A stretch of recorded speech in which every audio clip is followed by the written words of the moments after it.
Good afternoon, treasure seekers and fans of the TV show Civil War Gold. Here is another video. I guess the second reveal video. You know, we knew it was all coming. We wanted to believe otherwise. But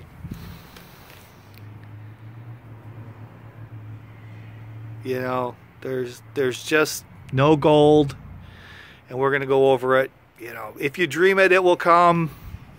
So I thought it would be a nice little time to do a vlog on a baseball field.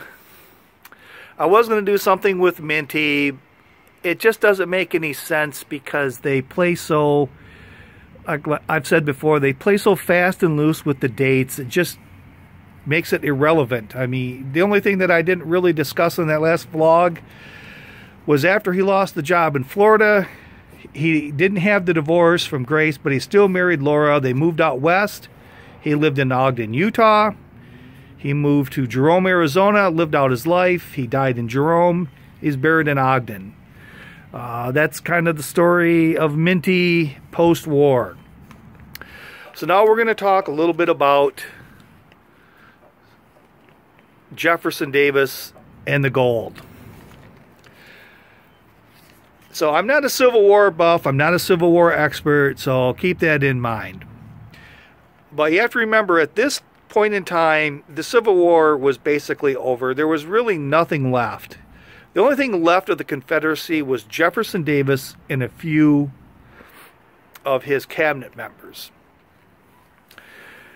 So the Confederate Congress wanted to divvy out what was left in the coffers, and Jefferson Davis said, "No, let's keep it there for case I forget what the word was.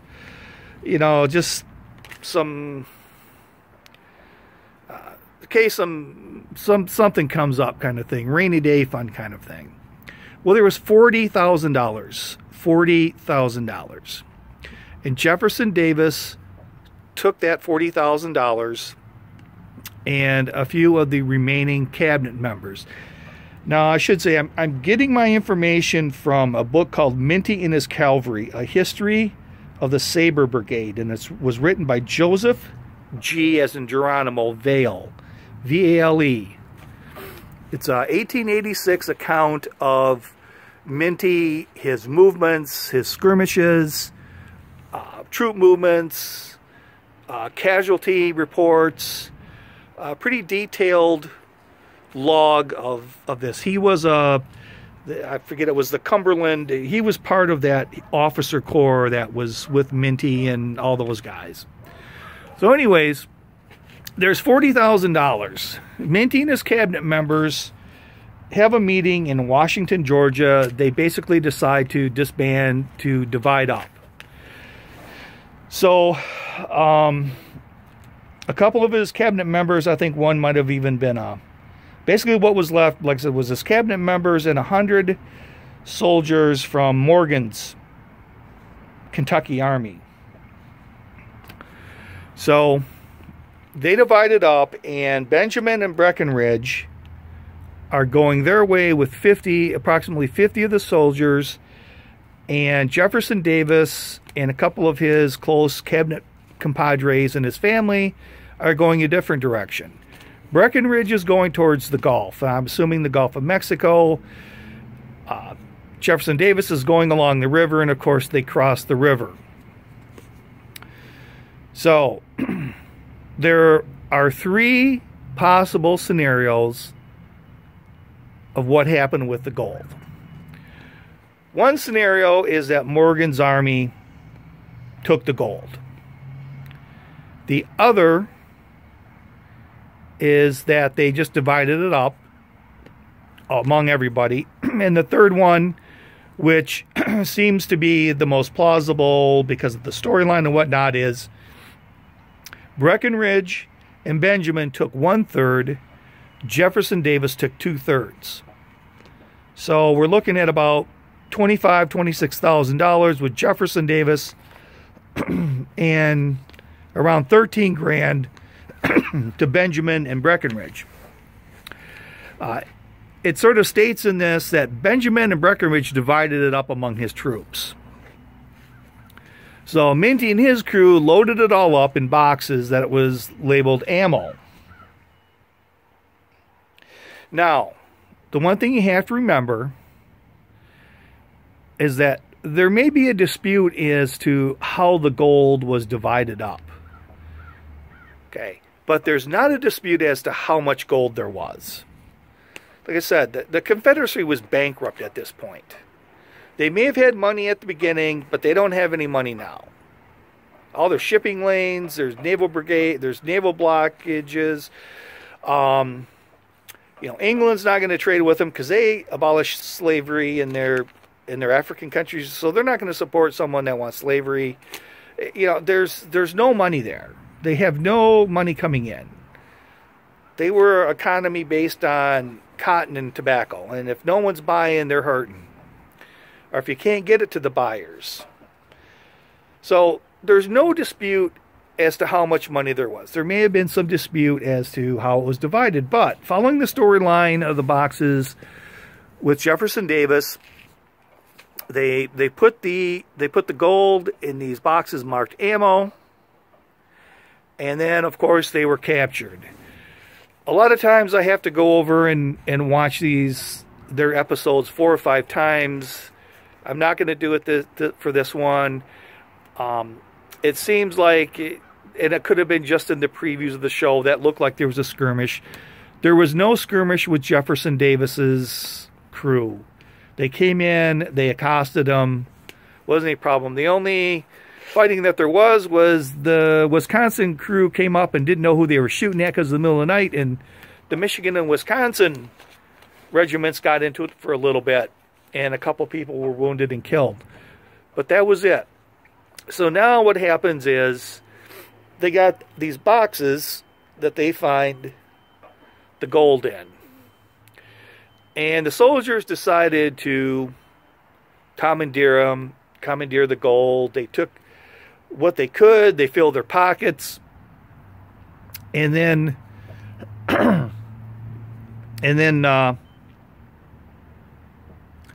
when the officers got there, they noticed all these empty boxes of ammo and wondered what was going on.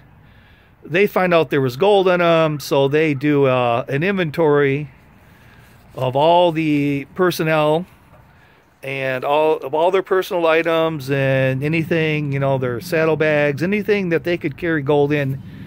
It was taken back from them and given to the Union. Mostly, and a lot of it was because, like I said at the beginning, they could have had money because they were taking loans from the northern banks, and they knew they weren't going to pay it back. So why not take it? So they were giving money back to the Union. So that's sort of the way they found the gold that was in the boxes. It's sort of, and the officers coming along, it debunks a little bit of the Pritchard going back there and burning the boxes in the wagons. I really suggest that you could take a look at that Minty and his cavalry, A History of the Sabre Brigade. And there's one chapter devoted to it. I didn't read through the whole thing, but there's a lot of on-scene accounts of the capture of Jefferson Davis. It was basically, he was in the dress, and I believe his wife was asking the soldiers if she could take this grandmother down to the creek for some water. And they noticed that the grandma had military boots on, and that's kind of how they caught Jefferson Davis. Sad but true. I know that people were hoping for the big find. I'm still not going to say, like I said, there's, in that first reveal vlog I had, there's that be-all end-all question that they can still throw at you. I think the first reveal vlog kind of lays some doubt as to any reason to transfer the gold. If you haven't watched that one, watch that one. And like I said again, that's documented. I got the court papers. So that pretty much, to me, debunks the ferry. There's also the one, I think it's the one before that, the first one inside about the mining companies with the railroads. It really also focus on the obscure of a ferry. The logical solution is the railway transportation. You can take a look at that. So we do sort of debunk some of their theories. This last video with the date of Minty's death and the date he's up there dumping the gold into Lake Michigan off the ferry in Frankfurt. This one, like I said, it kind of hits a couple of points. The amount of gold that was there in the neighborhood of $40,000. It's not a disputed amount. And the burning of the boxes, the order from Minty to Pritchard to burn wagons and boxes, the way that they found the gold was through the empty ammo boxes. So that debunks that a little bit. You've still got another army that had a third of it that could live to tell the tale. There's just a lot of things. I've always said that with this information, if you sat down, if they stated their case to Marty Lagina, and I stated this information to Marty Lagina, would Marty Lagina still invest the $50,000? And that's really, for the most part, that I was getting at, was with this information, would you still invest the $50,000? So with that, this is Treasure Troller signing off. We got one more episode tonight, probably the season ending and series ending episode. I'm not sure if we'll have to vlog after this one, but we might. We'll see.